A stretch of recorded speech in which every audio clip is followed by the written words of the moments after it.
Class 10 champs, we are back with a new chapter, that is gender, religion and caste. Okay, so basically this chapter is in our civics book, right? So all we have to do is here, we need to connect the importance, or what we can say, the relevance of gender in terms of societal issues, in terms of politics. The same we are going to do with religion and caste. Basically this chapter is our third chapter from civics.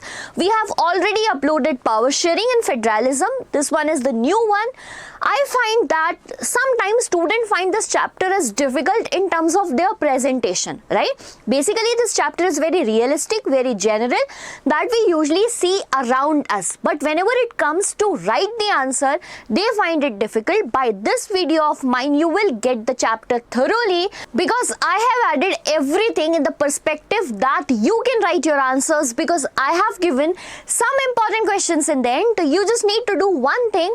You just need to hit the subscribe button of Diksha Vedantu, because right now I am welcoming you on our YouTube channel, that is Diksha Vedantu, exclusively made for Class 10 students. Yes, my dear students, we are working in education sector since 27 years, but this YouTube channel is only for Class 10. We have strategic videos, we have content videos for one-shot explanation, particularly for math, science and social studies. So you just need to do one thing, hit the subscribe button, so that whenever our new video comes, you get notified and you are the person who get benefited at the earliest. If not yet done, I wish now you have done it. Okay, so moving further with the chapter here, I just want to give you an introduction that what we are going to deal in this chapter. Okay, so basically there are three parameters on which this chapter is depend on: gender, okay, then religion and then caste.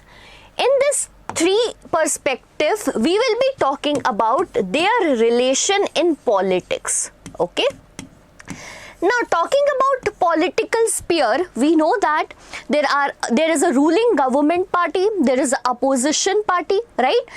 There are followers of that political party. So basically a political party exists because of the society. Okay, and in a society like India, not particularly India, in every country, these three have an important role, right? Whenever we talk about gender, particularly we are here discussing about the difference between the men and women, okay, in a society. For example, we are talking about division of labor. We will be talking about feminist movement. We will be talking about how they have been discriminated, and because of this discrimination, what is the impact in politics. Get my point? Okay. Next one is about religion. Now, up till now, we have studied nationalism in Europe, we have studied nationalism in India, we have studied power sharing particularly, and we have seen that yes, religion is a factor which basically controls the politics, right? Or which shapes the politics in a nation, and we are going to deal about that. Because whenever a country is focusing more on one religion rather than another, right, it leads to what we can say a philosophy in the society, that is communalism, and that communalism has a role in politics. Okay, this will be our next topic, and the last but not the least, caste, which is special to India, right? If we talk about gender, this is a general perspective in every country. Okay, when we talk about religion, it is usually found in major of the countries, but when we talk about this caste system, Indian caste system is quite what we can say different, right, since time immemorial, and how it shaped the difference in the society, in the politics. This is what we are going to deal. So hope you have got the basic introduction of the chapter and understood what we are going to deal here, and you are now prepared for the lecture. I hope that. Okay, now stay concentrated throughout the lecture, because you want to complete this chapter by this lecture with me. Okay, coming towards the introduction, basically we will start with gender first. Whenever a chapter is too long now, okay, so the best thing is to divide it. Okay, so we have divided it into three parts. First we will deal with gender, then we will go with religion, and the third then we will go with basically caste. Okay, once done na, it basically relieve our stress that our part of the chapter is completed. Moving back to gender here, look, gender and politics. Now what do we understand by the word gender? Basically, it is a biological term, okay? Biological term based upon the biological differences of human making, right? Now, due to that, in Indian society, not in Indian society particularly, but every society, we have seen sexual division of labor since ages, right?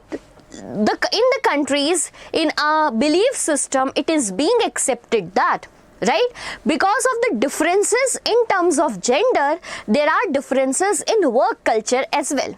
For an example, women are being provided the domestic chore as responsibility. That is, this is the responsibility of a woman to make food. It is not work, rather it is a responsibility. Okay. However, it is the work of a man to earn money from outside. This has been a stereotype in the society since ages. I agree that it has been changed now, but we know that it still exists in some of the areas. It still exists in some of the mind of the people. Right? So we have seen since time immemorial that there is sexual division of labor. Public and private division we have seen. We have seen that women were limited to some work and men were limited to some work. Right? Now, the person who is earning the more, okay, will definitely have a respect in the society, will definitely enjoy some rights in the society, as we have seen in French Revolution, Russian Revolution, then in terms of Indian society also, that initially women were not given right to vote. Because now see, link everything with politics, because this chapter is in civics, okay. So women were not given right to vote because they were not treated as respected as men in the society. Get my point? They fought for that struggle, okay. Now, because of the sexual division of labor, we can understand that there was difference between men and women, right? Because of that differences, right, there was a fight to bring them equal. So basically, the next topic here is feminist movement. You might have heard about the word feminism, feminist movement on social medias, etc. But however, the actual meaning of feminist movement is the movement which fight for equality among men and women. Okay, which again I am repeating it fight for equality among men and women. Okay, they do not want to prove the one superior to another, rather they want to make equal. Like for an example, if a person is working in a industry, right, either it's men or women, they should get equal pay. Okay, if a person is in a house, rather then women's keeping for domestic chores, men should also help them. This is basically what feminism talks about. Feminism talks about that there should be equal status given to both men and women in the society, rather proving each other as superior, inferior in the society. This is what feminist movement means here. Okay, this is given in the introduction part of your chapter, and then this tells us that the political expression and mobilization helps to improve the women's role in public life. Exactly. Right? Whenever the women will be moving in political sphere, like they are having important roles in politics, they are having important positions in politics, they are either prime minister or president, or they are at least the member of Lok Sabha, will they not able to pass the laws for them? They will. Right? So whenever there is political expression and mobilization movement towards the growth, definitely the work condition or the lifestyle of women will improve. But we know that after all these things, after this feminist movement and after this political expression and many more things, women have been discriminated in various forms since years. Okay, we are aware about that. So this is how our first important question comes from the chapter. Again, this one is for 5 marks. What are the ways in which women have been felt disadvantaged or discriminated since ages? Right? I have divided it into 5 important points. You just need to learn them, mug up them, because this is very important question. Definitely going to come in your exam. Okay? So again, let us repeat. What are the 5 ways in which women feel discriminated or disadvantaged since ages? The first one here is the difference of education among men and women. That that is clearly defined to us with the help of this parameter, that is literacy rate in India. Okay, so now what is literacy rate? Basically this is the rate which tells us about how many people in a country are educated, right? And in this data we can see that it's 54% of the women who are literate, however it is 76% of the men who are being literate. So in Indian society, because this one I am talking about for Indian perspective, okay? So in Indian society we have seen that in villages or in backward areas it has always been thought that a girl is a liability, okay? And to do expenses on a girl is like wasting money. Rather, we should marry a girl in a family and expenses should be incurred in that marriage itself. So they drop the education of a girl at the early age, one thing. Other than that, there is security reasons as well. Because for further education, like villages do not have that education system. For further education, girls are ought to be sent to the cities or urban areas, while parents do not feel that secure, right? There are places in India which have like still we have seen that there are more than 3 or 4 children, or whenever it comes about like whom to get ready for further education, they always choose the boy child rather than girl child, because they know that girl will leave. Like, so this mentality, because of this stereotype, because of this orthodoxy, because of this mentality, we have seen that girls were given less opportunity in education, and this is the result of it, that 50% of the women are literate and 76% of the men are literate. But right now we have seen a very good change in Indian society, not only in Indian society, all over. Girls are like somewhere growing so much, okay, and that's great. Now moving to the next one, that is low paid work, okay. Yeah, this is the reality. We have seen that in every sector, okay, where men and women are working, the men will be paid the more, okay. Like you can see in Indian cinema, like they consider them as so westernized, right? So like growth oriented society, but still we have seen that the heroes are paid more than the heroines, right? This articles we get it in the newspapers every day. So yes, there is difference of income among men and women. If we talk about it, if anything is done in response to it, yes, an act has been passed that is referred as Equal Remuneration Act in the year 1976. Okay, the act is Equal Remuneration Act, passed in the year 1976, which provides that there will be equal wages for both men and women for equal work. Okay, so it says that there will be equal wages for both men and women for the equal work. Pay attention to this. Now the third one is sex ratio. Now what is sex ratio particularly? The definition is number of women per 1,000 of men. Okay, now what happens in a such large country with so much of population? We calculate everything in proportion. So basically it is proportion of men, it is proportion of women over the men. How many men? 1,000 men, right? So if we talk about the average, it is 919 girls over 1,000 boys. You might be considering it as okay, but there are areas in the country where the sex ratio is even less than 850. Okay, which is a pathetic situation. So yes, sex ratio is also, now why sex ratio has a difference? Because of selective sex abortion, right? However, it is illegal now, but we have seen in the previous time, and illegally though, people detect the gender of the child, okay, in the womb itself, and kill if the girl is being born. So it is a struggle before being born, after being born also. Yes, so basically this sex selective abortion in the nation has resulted to the decline of sex ratio or decline of number of women in a nation. And one more thing, even after wherever a girl child is born, we have seen that there are instances in some of orthodox villages of the nation where they were being killed, right after the birth. So that is the reason of this difference. Next, and the very important, that is domestic violence.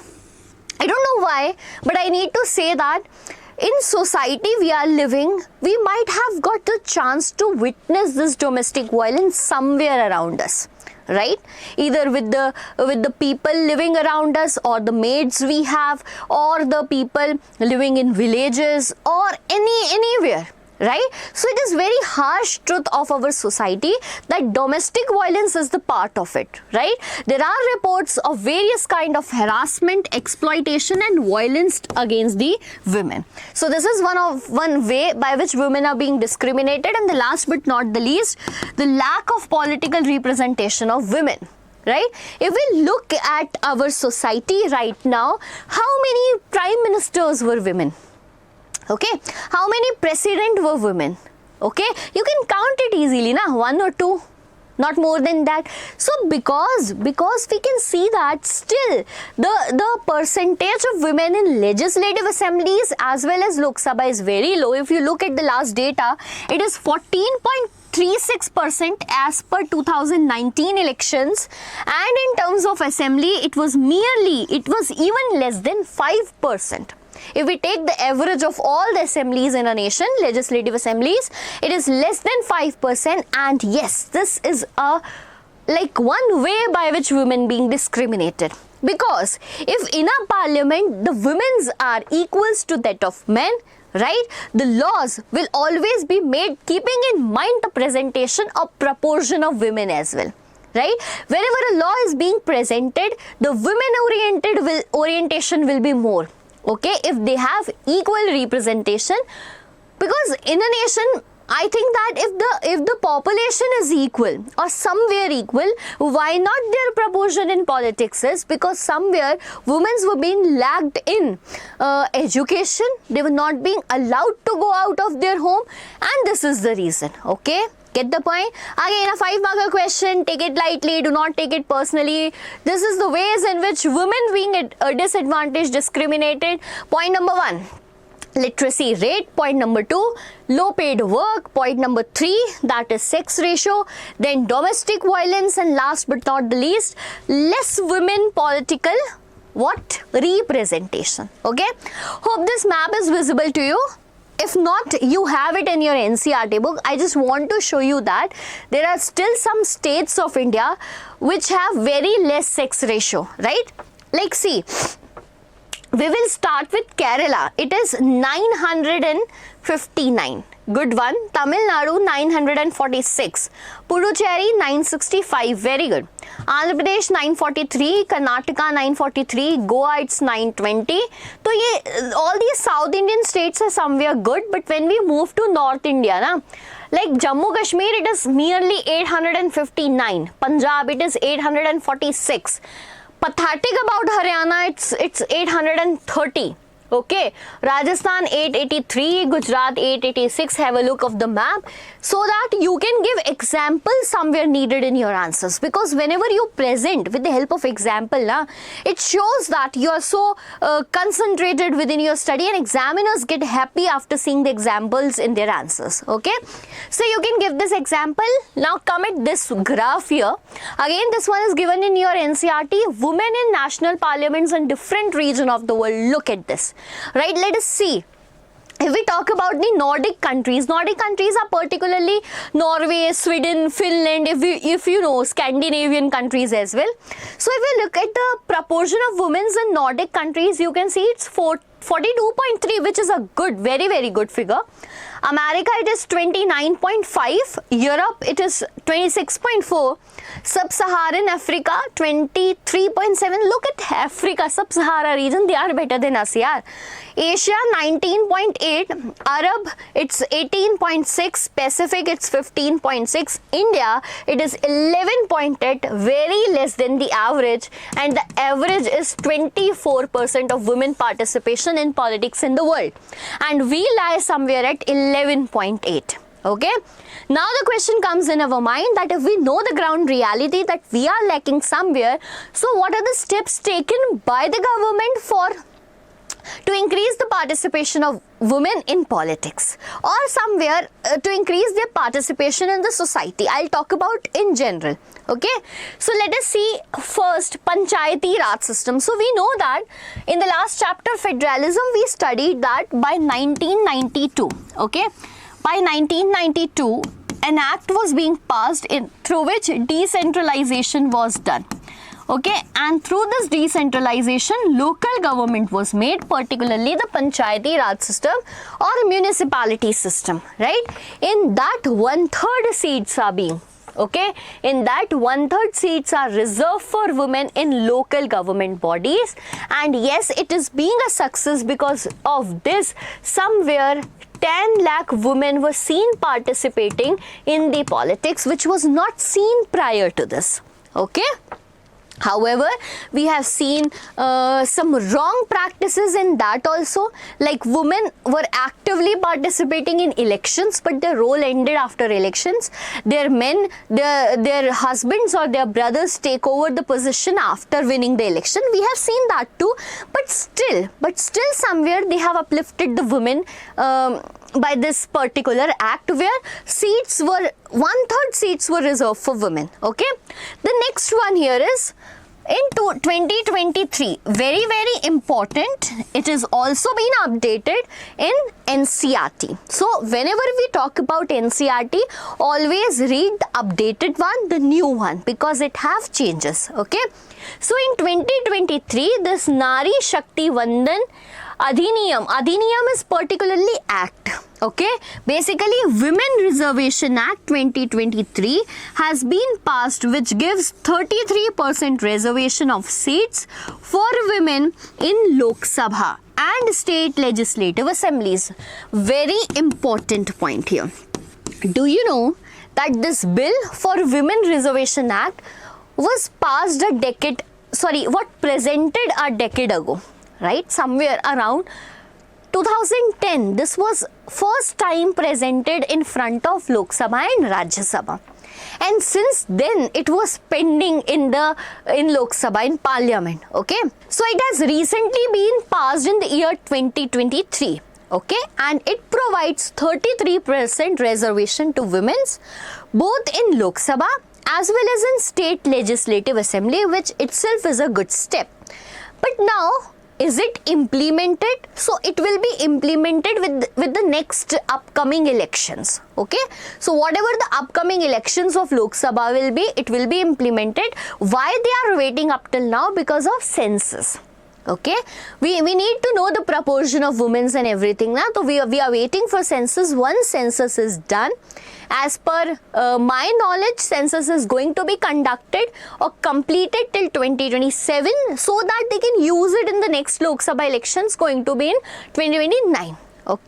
Remember this is the steps taken to increase the participation of women in politics. This can come as 3 marker. Write the reservation of 1/3 seats of women's in panchayats, and write about this new act being passed in the parliament. Okay, I hope you are getting clear everything, and do you know that we are done with 1/3 portion of the chapter, that is about women. Now we will talk about the remaining 2. One is religion and the other one is caste. Making you recall everything what we have studied up till now. So we have seen that women faced sexual division of labor, right? Then they have raised their voice with the help of feminist movement, and their situation is uplifted with the help of political mobilization and expression. 1 5-marker question: what are the ways in which women were being discriminated? You need to write 5 points. Literacy rate, okay, unpaid or low work. Then you will write about sex ratio, domestic violence, and you will end with political representation. Next important point: what are the steps taken to improve their political situation? And here it is. So we end here with the single topic of gender. Moving towards religion, communalism and politics, and how they are interlinked with each other. Okay, talking about religion, see, as we have completed gender here, gender difference can be seen in every nation, and that is a common concept to all the nations. However, when we talk about religion, it is particularly different for all the nations. Like if we talk about relation of politics and religion in United Kingdoms, it will be different. In USA, it will be different. In India, it's completely different. So when gender is completely a common topic, this is not a general topic. Rather, it is particularly different for every nation. Okay. talking about religion here, see, India being a secular country, we know that in India itself there is a religion in majority, there are many religions in minority, okay, and that proportion of population somewhere shapes the politics. However, we have balanced it in a very good manner. Rather, in contrast, if we talk about the condition of Sri Lanka, which we already did in power sharing, somewhere what they were doing was to foster Buddhism with the help of their constitution, right? As Buddhism was fostered, we have seen that it infuriated the people who were Hindu, Muslims and Christians there, right? And due to which a condition of civil war happened. One point over there. If we talk about India's situation, we know that we witnessed the partition of the nation just because of religion as a basis. So by this introduction, you might understood what is the role of religion in politics. Okay. One more word has been written here, that is communalism. Communalism, what is the meaning of communalism and how it is interlinked with religion, we are going to understand. Let us start with a point given by our Mahatma Gandhi, father of nation. He believed that religion can never be separated from politics. Now, considering this statement at once, we cannot accept that Gandhiji has said that, right? Right? He is saying that you cannot separate religion from politics. Always we are talking about that a secular nation is a nation which separates politics from religion. Now Gandhiji is speaking that religion can never be separated from politics, but before making any judgment in your mind, please understand what does it means. It means that he here meant that every religion somewhere has ethics and morality. Okay, they do not teach everyone to fight on the basis of religion. They do not teach to do injustice, inhumanity, etc. So Gandhiji here want that every religion, they have their own essence, their ethics, their morality, and that should be imbibed in the politics as well. Okay, so getting the point. Rather than just pressurizing others to follow the policies of one religion, let us respect the policies of all the religion. This is what Gandhiji meant here.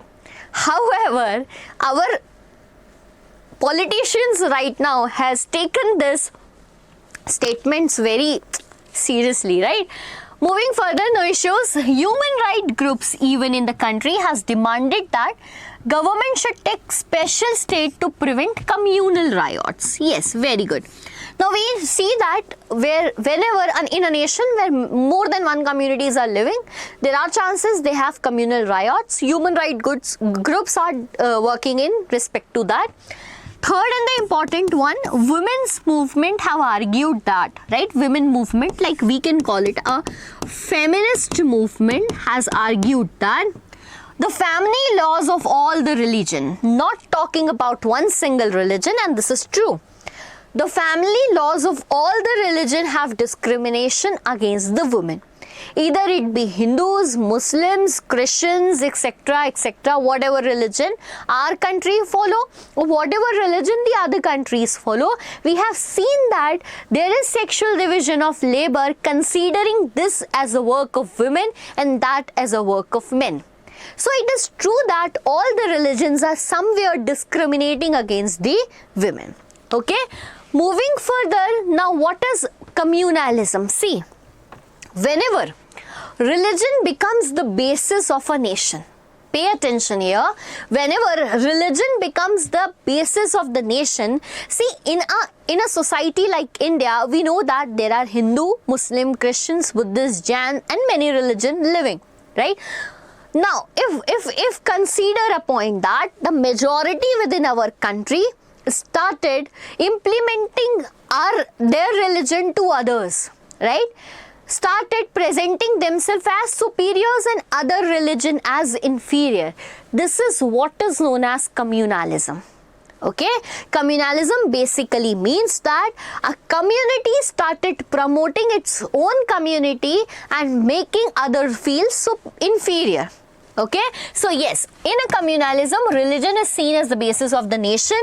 The belief of one religion is presented as superior and the other as presented as inferior, what I just told you. Okay, whenever the demands of one religious groups are formed in opposition to another. Now, if in a nation all the policies are being formed in favor of one religion, the other will get infuriated. Okay, everything is done just to promote the religion of one's, the other will also feel downgraded.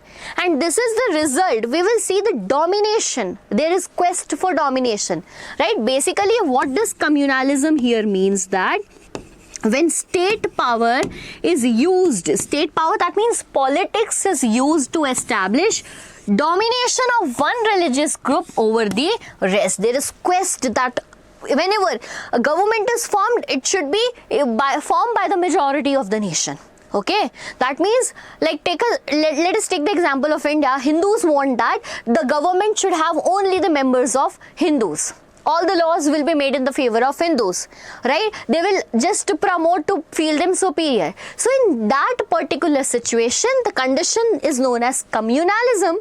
When that communalism is like so much attached with politics, it is known as communal politics. It leads to what? Communal politics, right? Now, understanding the word what is communal politics, pay attention. The basic idea of a society, right? The basic idea of a society will be religion here, right? Okay, the followers of a particular region must belong to one community. Now see, that was communalism when they wanted themselves as superior. This is communal politics when they want that the whole society, the whole community should belong to that religion only. Okay, their fundamental interests are the same. Any difference that they may have is irrelevant or trivial. For an example, Hindu, there are so many people in Hindu, right? But do you think that everyone thinks the same? No. Do you think that everyone's interest is same? No. Same is with Muslims, same is with Christians, right? They may have difference in terms of political ideology, they may have difference in terms of ideology. Rather, what is communal politics? They say that whenever there is communal politics, a person belonging to the same community should have same fundamental interest, and if any difference among them is there, it is irrelevant. Getting the point? Okay. It also follows that people who have different religions cannot belong to the same community, right? They are just outrightly denying that if there is difference of religion, we will not be a society. Basically, this is a concept against secularism. Okay. If the follower of different religion have same commonalities, these are superficial and immaterial. Very important point. There is a Hindu, there is a Muslim somewhere, or a Christian somewhere. All the three people have common ideology. They are saying that if anything exists, we consider it as superficial.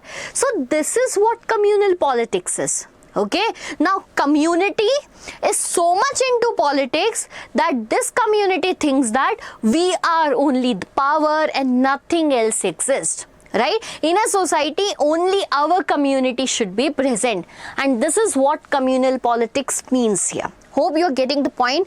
Bacha, this is very, very important to understand, because somewhere we are just not going to learn it thoroughly, okay? Only learning will make it difficult for you. Understand it, because yes, you will get difficulty while writing. Again and again I am telling it. It's a very general topic, very realistic topic. Just do not take it so, consider it so different, okay? After communal politics, very important question that comes from this topic is how communalism take various forms in politics. However, we understood it from the last two slides, but how communalism take forms in politics? Now you know that, right? Whenever there will be communalism, the majority or that one community wants themselves to prove as superior and the other as inferior. So what they will do, this happens from our day-to-day practice. right? This happens in our day-to-day practice. Like this is being taught in society at our home, that we have stereotype. Oh, these people are from different community. No, they are not good.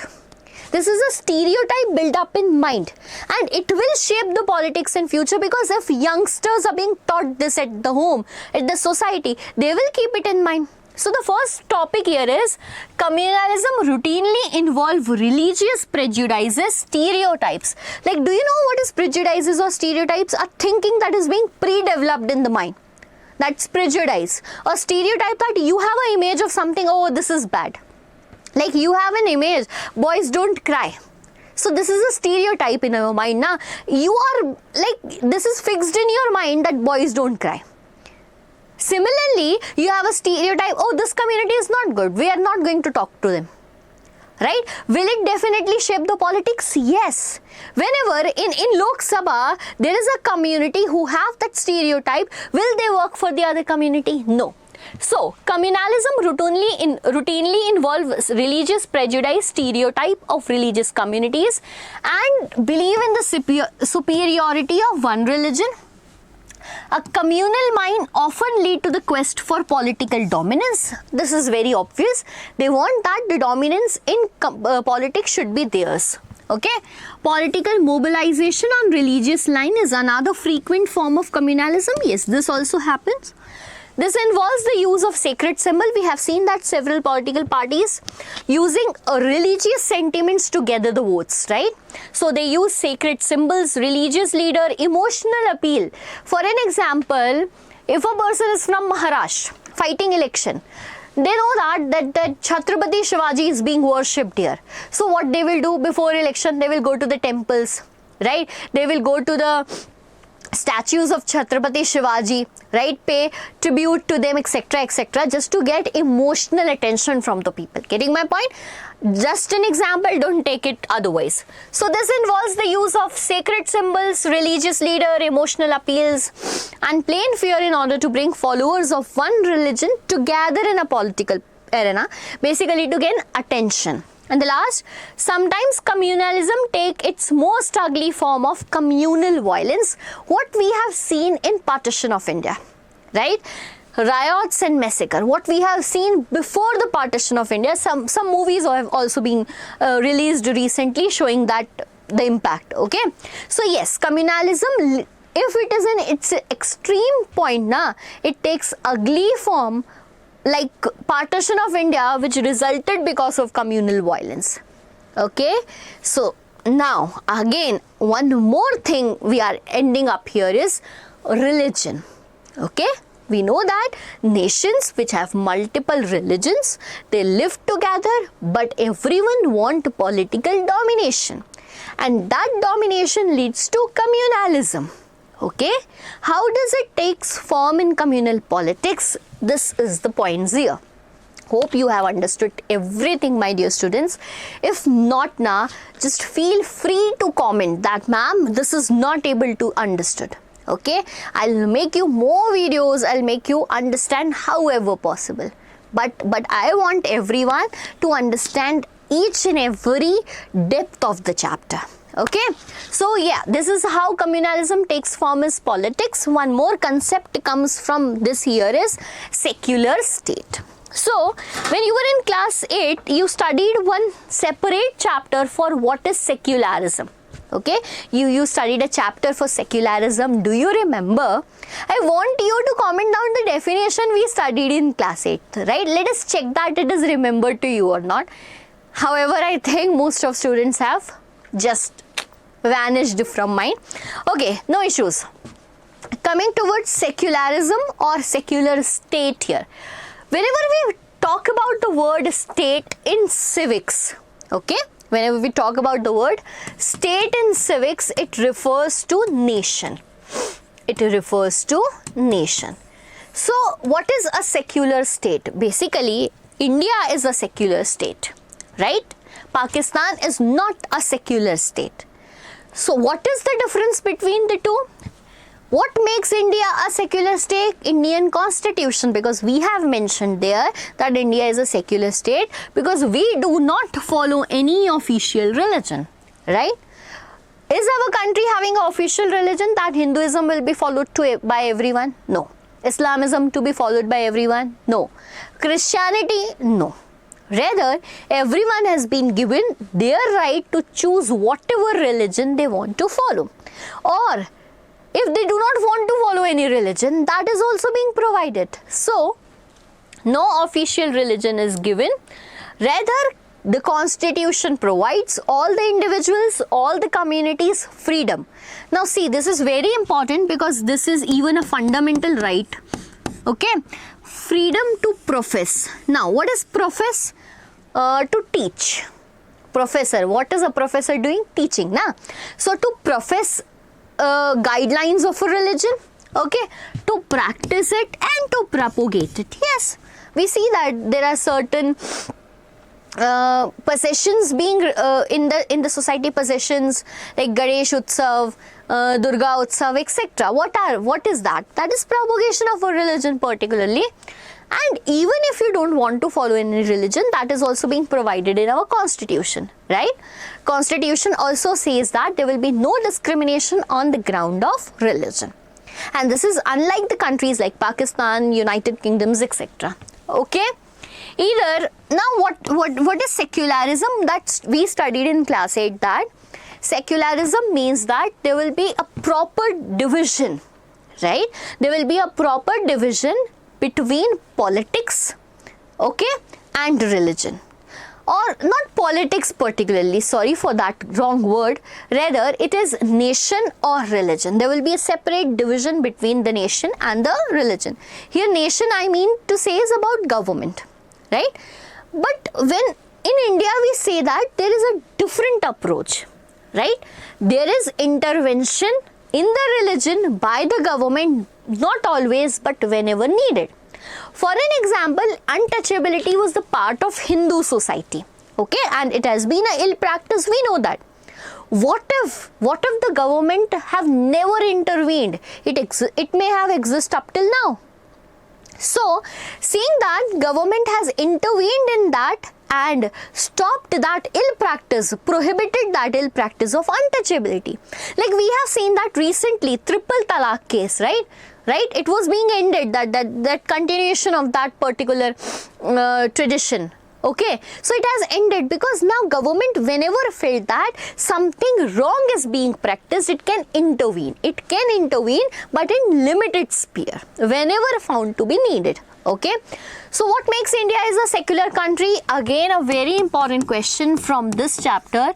What makes India a secular country? So these are the points given by me. Look, I am framing everything in the perspective that you either have 3 points, 5 points, so that you can use directly this for your exams, right? I don't want that my students are just wasting time figuring out the notes, etc. Just look at this. This is more than enough for you.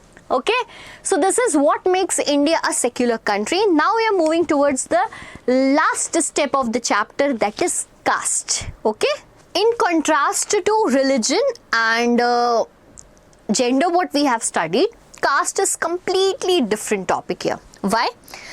Because gender is a very general concept that is being figured out by all the nations, right? The difference being seen in all the nations. When we talk about communities or when we talk about religion, yes, this is also being faced by every country. However, every country has different problems in politics in comparison of their religion. But when we talk about caste, this is something special in the politics of India, in the society of India particularly, not politics, okay? So, caste is something special in India, in society of India, which somewhere have positives and negatives in politics too, right? Pay attention. If someone asks you what is caste, right? So caste is basically, caste system is a hereditary occupation division that was sanctioned by rituals. So we know that, we have studied that in earlier classes, that Indian society originally had Varna, right? There were Brahmins, Kshatriya, Vaishya and Shudra. But later on, because of their work, because of their occupation. Like a person who is a goldsmith was considered as sunar. Ironsmith, a caste emerged lohar. Right? There were people who write the script. They were referred as Caste. So we have seen that because of their occupation, further division in the society took place and it was sanctioned by the rituals being followed. Now every society when divided followed their different custom, traditions, and it was hereditary, passed on from one generation to another. Right? What happened? That system was initially so rigid. Rigid means that a person belongs to one caste cannot marry in the other caste. Right? It becomes so rigid that it resulted into the policy of exclusions, in the policy of discrimination. Right? We are from upward caste. The person is from backward caste. Right? It resulted in certain forms of exclusions and discriminations and started outcasting people. So in response to that, yes, there were certain leaders that raised their voice, because on the basis of caste system, treating someone as exclusion, discrimination them, this is totally an inhuman thing, right? That was practiced in Indian society. Against that many people has fought, because now see, because of this caste system, untouchability somewhere came in existence, right? The people who are working for sewage, the people who are cleaning the streets or doing such work, right? Because of their work, they were treated as, this is the lowest caste, should be treated as untouchables, right? Against this, many leaders of ours has fought, like Jyotiba Phule, Gandhiji, B.R. Ambedkar, Periyar Ramaswamy Naikar, and they have fought against the caste inequalities. You have already studied about that, okay? But yeah, we have changed a lot. That is reality. The caste system which used to exist 100 years before is not the situation right now, right? People are getting intermixed. People are getting okay with the unequal caste status, and that has occurred because of some reasons. Okay, so the question that can come is, what are the reasons because of which changes occurred in the caste system of India? So the major reasons are economic development, okay, large scale urbanization. These two have very, very important roles. See, when people were unable to find work in their villages, right, they moved to the urban area. Because of economic development there, they got many of work, right? Because of urbanization, women have found many work. Now, whenever they will plan to marry, do you think they will marry someone from the village? They will either choose someone who is compatible around them, so that they both can work together. Getting my point? Because of this economic development, they get educated. Because of the education, they understood that this is somewhere not important, right? This has a reason that this rigid system has changed. Growth of illiteracy, there should be literacy. Growth of literacy and education has changed it. Occupation mobility, this is what I was talking about. For occupation, people are moving out and they are okay with the people who are compatible irrespective of whatever the caste is to get married, okay? Weakening of the position of landlords. Yes, this is very important, right? In our ancient society, there was a condition where landlords will have a very strong, what we can say, hold on that region, right? So they considered themselves as the leader of that society, and they do not want that our caste get intermixed with the other one. Okay, so this weakening of the positions of landlords, money lenders, etc., that don't know why they considered that they are the protector of that caste system. Okay, so yes, these are particularly the reason due to which changes occurred in the caste system. Now pay attention, the two important topics are going to come in front of you. Okay, one is caste in politics and the other is politics in caste. Right? Usually students get misunderstand in this topic. Now what is caste in politics? Politics in caste. Okay, so be attentive because this is going to be so important. I hope you understood about the caste system. I hope you understood how changes have occurred. Before moving to that difficult topic, we will see a look at this particular census that was conducted, right? We know that we had our last census in 2011, right? From then, since then, we have not concluded our census because it used to be done in 2021 where India was facing COVID, right? We will have it by 2027. It is definite that India will have its census by 2027. So according to the last census, let us talk about the proportion of people of the religious communities, like proportion of religious communities. So if we talk about the Hindus population, it was 79.8%, right? And Muslim population, it is 14.2%. Christianity 2.3%, Sikh there were 1.7% and others 2%. Now who are the others? Basically other includes the Buddhist, Jain and religion and persuasions or religion not stated, who have said that we do not follow any religion, all come under this other 2%. So we can see that yes, India is a country with Hindu majority, then we have Muslim, Christian, Sikh and many more people. Now why it is in the box given in your NCERT and why I am making you understand this topic is, now see, there are changes being brought. MCQ can come from this topic, very important. Assertion reason can come from this topic. So in percentage term, the population of Hindu, Jain and Christians have declined marginally since 1961. MCQ can come in such a way कि among these whose population has declined since 1961, Hindu, Jain and Christian. However, the population of Muslim, Sikh and Buddhist has increased slightly. Okay, so a committee was made by Prime Minister High Level Committee, popularly known as Sachar Commission. Sachar Commission has stated that the proportion of Muslims is expected to go up a little by about 3 to 4% in the next upcoming 50 years. So this is very important to remember because question can come from that point. Okay, other than religion, the census of India also count two things, that is scheduled caste and scheduled tribe.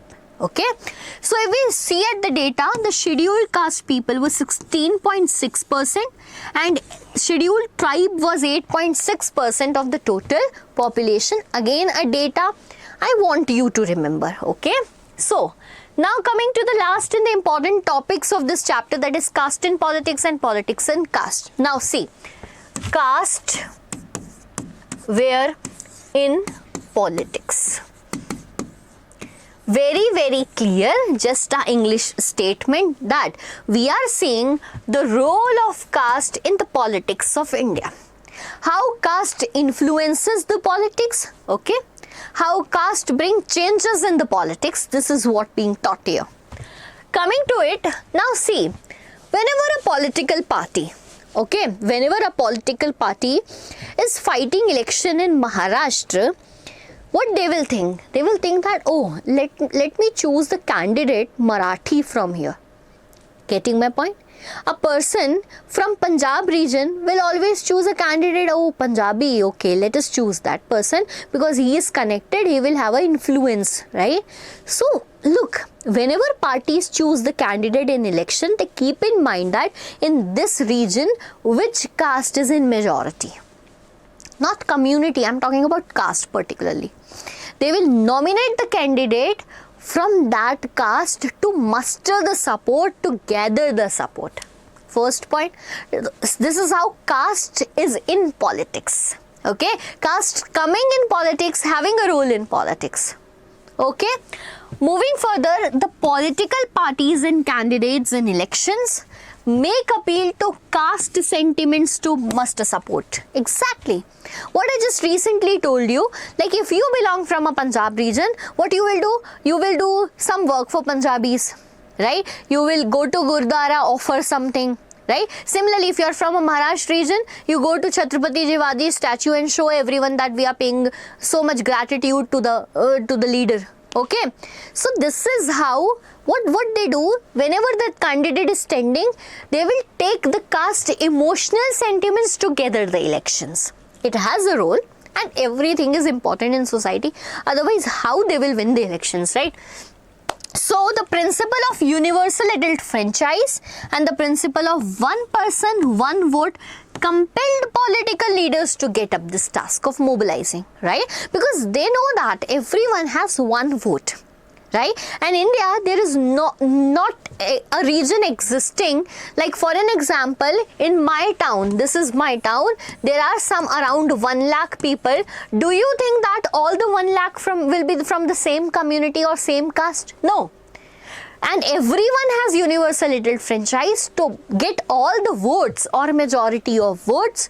Because of this universal adult franchise, we need to secure support, and yes, for securing that support, they will use this caste sentiments, and that is reality of politics. Getting point? So when caste is being taken as background to choose the candidate, caste is being taken as sentiments to muster support. This is role of caste in politics. Got the point? Okay. But now a very, what we can say, contrary statement is given, right? That if we see in our society, it is not every time that the caste is there in politics, right? The focus on caste in politics can sometimes give an impression that elections are all about caste, right? What we keep in our mind by seeing the last slide was that yes, elections are all about caste, but do you think it? No, it is not it is not true. It is far from true. It is not true exactly. How, ma'am? Give us the statement, because right now you told that yes, caste is being used for the mustering of votes, etc. Now see, very clarity. This is a constituency. Okay, this is a constituency where many people are living. Where many people are living. Okay? There is not a single caste living here, but what we have seen that majority of them belong to one caste, and we have chosen the candidate from that caste. Okay, we saw that there is a people of this X caste here. Let us choose that candidate so that majority of votes we will get. But how they will get clear-cut majority? Because there are some people from different caste also. And there is a possibility that all the people from this caste do not vote this person X because they don't like it as a political candidate. Will it happen? Definitely happen. That happens naturally. See, no parliamentary constituency in the country has a clear-cut majority of one single caste. First point. If it have majority, no party wins the vote of all the voters of the caste or community. Right? That's very true. Not all the person from that community or caste to vote the person from their community and caste. They choose it wisely. We are educated people now, right? Hope so. Many political parties may put up candidates from the same caste. Now, this is very challenging. There is a party X, there is a party Y, there is a party Z. Everyone knows that this community is in majority. They will choose the person from that community. Now, this is how votes are divided. Getting the point? So, the chances of getting every time this caste in politics is quite difficult. This is far from true. Okay, the ruling party and sitting MPs or MLAs frequently lose the elections, though they are Hindu, being a majority in the nation. Getting? So, there is no security, sense of security, because you are from a same caste, from that community which is in majority. Keep that in mind. Okay, so this we have completed caste in politics. Moving to politics in caste. Now see, politics where in caste. Now you might be thinking that, ma'am, caste is basically a concept in which so many people are involved. They have a hereditary occupation sanctioned by rituals. They have their culture, they have their traditions. What politics will do in that thing? But beta, politics have a role. See, let me tell you. for an example, we know that there are so many type of Brahmins in our country, right? Whenever it comes for marriage,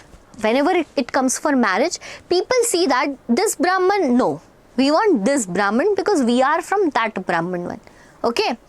But whenever it comes about political dominance, just an example, okay? Whenever it comes for political dominance, every Brahmin will come together, okay? Right? Considering that, oh, this person shall be nominated because this person belongs to our community. Because everyone has a quest for or a thrust for political dominance. Okay?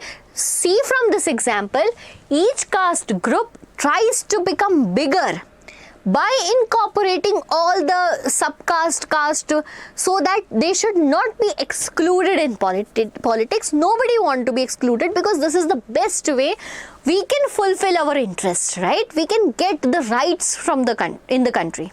So, each caste group tries to become bigger by incorporating small one. This is seen that various caste groups are required to enter in a coalition. Yes, whenever it is about politics, caste, different communities, people from different castes come together, make a coalition and fight the elections, irrespective of what the caste community they belongs to. Okay, they come into dialogues and negotiation. They enter into a coalition, and somewhere we have seen that divisions also occur. Right? For example, there are caste groups that end up, because of this political arena, they end up breaking down, considering this is backward group, that as upward group. Okay, this also happen. If they are coming together, it can result in their division also. So, this is all about politics in caste here. Once again, I'll just give you a recall what we have studied in caste. We have seen that what is caste, right?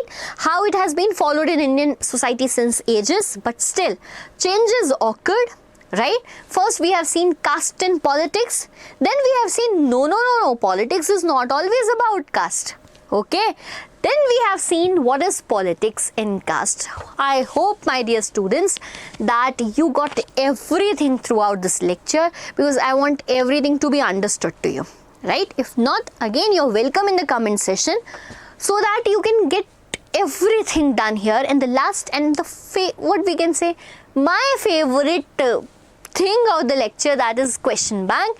I am giving you 10 important questions in every lecture, right? Because I want you, after learning from me, that you should practice it. Practice it, what makes you perfect, beta. Okay? Coming to the 10 important questions, which is very nicely given in my presentation. You can take the points, make the notes directly. First one here is, women in India still faces discrimination in various form. Explain with the help of example. That 5 points in the first slide what I have given. Okay. What is a secular state? Explain how India is a secular state. We have just see that yes, India is a secular state because in constitution there is no official religion being provided. First point. There is freedom of profess, practice and propagate. And we do not discriminate on the grounds of religion. 3.3 mark question, done and dusted. Okay. Now, how can communalism take form, various form in politics? A complete one slide is dedicated to this topic. Go and watch and make notes.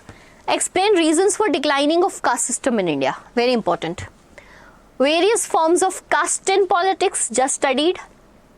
Status of women representation in politics of India. This is very important, beta, because we know that yes, we do not have a very good status, like it's 14%, somewhere 14% in Lok Sabha, 5% in assemblies. But now see, this is a long question. For an example, if it is for 3 marks or it is for 5 marks, so this particular statement will not be enough to get marks.